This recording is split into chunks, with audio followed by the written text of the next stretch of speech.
that word dead. Dead to sin.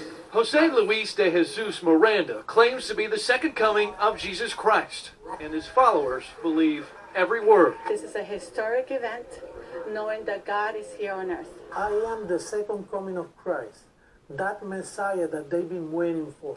We first introduced you to de Jesus Miranda in 2006. He runs a worldwide organization, Creciendo en Gracia, or Growing in Grace, that he claims has millions of followers.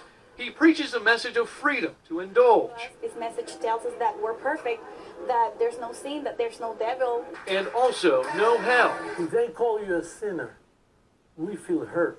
That message, one theology expert told us, appeals to followers. So people think of the Christian church as being a downer, as always talking about people being sinners and so forth. The danger, Mitchell warned, is that with such devout followers, this has signs of a cult.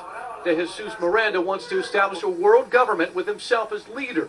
He's also been criticized for accepting expensive gifts from followers, including watches and cars, and living an extravagant lifestyle. And he took all your sins away. No one can take your sins away except Yahweh, Ba'ashem Yahawashi. So this is a blasphemer. Still, followers don't seem to care for a man they say cares so much for them. It's a very positive message. De Jesus Miranda has over 300 learning centers worldwide, including one in Houston, where he sometimes runs his organization. Throughout the Bible, prophets, angels, and Jesus himself all promised that the Son of God would return to create heaven on earth. And throughout the ages, billions of Christians have wondered, when? But what if the second coming is here, now? There are a number of would-be messiahs who claim exactly that, and few are more physically convincing than a former Russian traffic cop named Sergei Torop. In the woods of rural Siberia, he is known as Vissarion, the teacher. And around 5,000 disciples live around him, growing their own food and feasting on his every word. And my whole body was trembling. The trembling is not coming again. Well, it's very emotional to me. Meanwhile, in London, David Shaler says he is the true Lord of Lords. But unlike Vissarion, no one believes him. That doesn't bother me because I was chosen by God. The former British intelligence agent says his body was filled with the Spirit of Jesus in 2007, a conviction which intensifies on a visit to Jerusalem. We're in the Church Holy Sepulchre, and this behind me is supposed to be the tomb of Christ. Well, I'm Christ, I'm not in the tomb, I'm not dead yet. But with no support, he lives in a squatter's camp outside London. My agreement with Jesus is I don't ask for money off people. If you're the Messiah, you shouldn't be asking for money, you should have faith that God will look after you. This is Revelations 1 and 13. And in the midst of the 7 candlesticks, one like unto the Son of Man, clothed with a garment down to the foot, and girt about the paps with a golden girdle. His head and his hairs were white like wool, as white as snow, and his eyes were as flames of fire, and his feet like unto fine brass, as if they burned in a furnace, and his voice as the sound of many waters. Prove to me that you are a son of God. But that is not a sentiment shared by Pastor Apollo Quibeloy, the most successful of the world's self-labeled saviors. The official coming of the Son of God was in April 13, 2005. He was an obscure evangelist from the rural Philippines until 2005, when he announced that God had appointed him Christ on earth. His reward for a pure life, sinful thoughts, anger, lust, any of those things. You don't experience those on a daily basis? As a human being, Yes. I have already overcome all of those. This is Jeremiah 23 and 1. Woe be unto the pastors that destroy and scatter the sheep of my pasture, saith Yahweh. Therefore thus saith Yahweh, power of Israel. Against the pastors that feed my people, ye have scattered my flock, and driven them away, and have not visited them. Behold, I will visit upon you the evil of your doings, saith Yahweh. Apocalypse in Kibeloi's message, no rapture or final judgment. Instead, he preaches that he is the model of Christianity, and as more people follow his example, God will gradually turn the earth back into the Garden of Eden. Do you perform miracles? For me, the greatest miracle is the changing of that spirit within. But healing the sick, the manifestations of Jesus' powers, you're able to do that? We have healing. You are healing and miracles happening. After taking his place as the appointed son, Kibeloi's ministry has exploded. He claims to reach 6 million followers with his satellite TV network, numerous publications, private jet, and personal helicopter. All the better to avoid the bumpy road and impoverished villages that lead to the walled compound he calls the Kingdom of Jesus Christ. Here is his 5-bedroom home, surrounded by manicured gardens of imported grass. So this is your Garden of Eden. This is what we call the Garden of Eden restored. This is Revelations 21:10. And he carried me away in the spirit to a great and high mountain, and showed me that great city, the holy Jerusalem, descending out of heaven from the Most High, having the glory of the Most High, and her light was like unto a stone most precious, even like a jasper stone, clear as crystal, and had a wall great and high, and had 12 gates, and at the gates 12 angels, and names written thereon, which are the names of the 12 tribes of the children of Israel. The 12 tribes of the children of Israel. To them, heaven really could exist inside Kibeloi's gates, and it's why hundreds line up to carry his parasol. All the workers who toil in the grinding heat of the kingdom are volunteers, here to glorify the Father. Do you get paid for this? Juju tells me he gets $40 a week to feed his family. Minimum wage. And like the rest of the kingdom, he's expected to give 10% back to Kibeloi. This may be the most beautiful spot in the Philippines, and it's paid for by people who live on $2 a day. So how do you justify your lifestyle? I mean, your watch could probably feed 100 families for a month. If this is not God's will for me to have these things I have, Yeah. you can take it away. It is God's will that we follow. If it is God's will for us to live like this, you can have a broken heart looking at me, but what can you do? But they get their understanding of the will of God from you. Yeah. And this nice young man wouldn't be holding this umbrella if he didn't believe the things you say. For us here, we see everything as a ministry. My talent is to preach. My talent is to be a leader. Not everyone can become a preacher or have been given a talent like me to go and lead the 6 million people. Right. But Jesus, when he walked the earth, according to the Bible, lived among lepers and prostitutes. I live among them. You have a private jet. I live among them. Before I had the private jet, You're in a walled compound with mansions.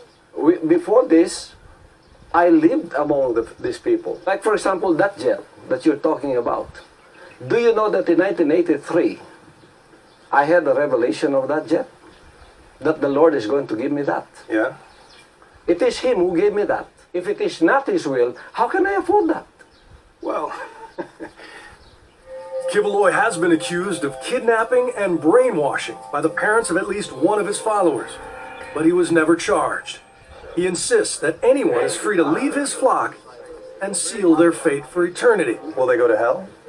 It's up to them. They know that. So that's your will, If you want to go to hell, no one will stop you. If you want to go to heaven and follow this way, no one will stop you to come work with you. Yeah. There are three possibilities here. You are either the Son of God, or you're delusional, or you're a very successful con man. I respect your point of view. But I resent what you said that your followers will say, I'm a con man with a speaking ability that I've tried to con people. That is not who I am. This is the book of Matthew 24:3. And as he sat upon the Mount of Olives, the disciples came unto him privately, saying, Tell us, when shall these things be? And what shall be the sign of thy coming, and the end of the world? And Yahawashi answered and said unto them, Take heed that no man deceive you. For many shall come in my name, saying, I am Christ, and shall deceive many. I'm not trying to con people. I am speaking the truth. Skepticism is a cross all modern messiahs must bear. In Siberia, Vissarion has also been accused of mind control, but there's not enough evidence to try him. And David Shaler? Well, there are fewer legal headaches for prophets without followers, but still plenty of moments to bring a so-called Son of God back to earth. Do you think you're Jesus? Sorry? Are you Jesus? I am Jesus, yes. No, you're not. This is Revelation 22:14. Blessed are they that do his commandments, that they may have right to the tree of life, and may enter in through the gates into the city. For without are dogs, and sorcerers, and whoremongers, and murderers, and idolaters, and whosoever loveth and maketh a lie. Jesus Christ is returned, but only this time in Brazil. For more than 30 years, this man, calling himself Inri Cristo, has preached his own gospel as a supposed reincarnation of Jesus of Nazareth, relocated to Brasilia. Born Alvaro Tais to farmers of German extraction, he made a first conversion in 1969, becoming Yuri of Nostradamus and styling himself a prophetic seer. A decade later, a vision revealed his true nature, and he changed his name from Yuri to Inri, son of God. My Lord only revealed to me the position I occupied on earth in my past lives when he considered that it was important. I don't remember all of my previous lives. Inri's preaching took him abroad, where he was expelled from the U.S. and a few other countries, and to prison in Brazil, where he did a stint in the 1980s for vandalizing a cathedral. Now in his 60s, he's still not averse to making a scene to get people's attention. Inri's followers use the internet and social networking tools like Facebook and Twitter to preach the good word, often to the tune of a catchy pop hit.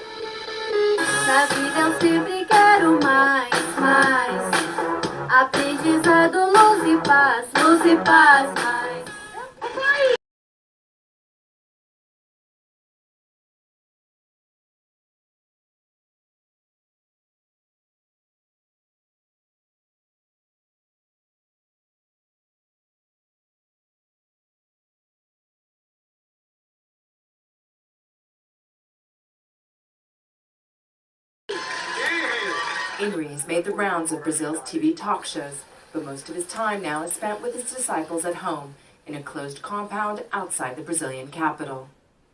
Several hundred followers, 90% of them women, are faithful to Inri's creed, and are hard at work making their church the New Jerusalem. Well, let's go. Time for Christmas, man. Veselin is wearing his feast day robes. See how beautiful it is out here. Today, this remote corner of Siberia is celebrating Christmas. And for Veselin, along with all the other members of this sect, Christmas comes on January the 14th. Men, women and children ignore the fact that the temperature is minus 20 degrees Celsius as they eagerly present themselves for benediction. They've been promised a Christmas gift to end all others, a meeting with Jesus himself. Seated under a cedar tree, Jesus Christ in flesh and blood. You men are all very different. Some are more advanced than others. That's why only a small elite group will lead humanity to salvation. David Torop says his spiritual rebirth came in 1991 when he saw God. That's when he became Vissarion, known to his followers as the Teacher. With the Soviet Union crumbling, Vissarion's promises of a new life in a utopian society spread from village to village.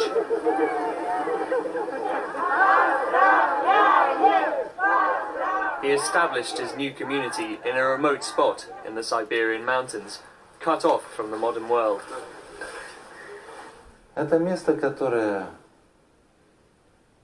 This part of Siberia, in the geophysical sense, should be spared the radical changes that are to hit the planet. We aim to start up a new society from here. This is where the foundations of our common future should be built. The creation of a united global community depends upon this.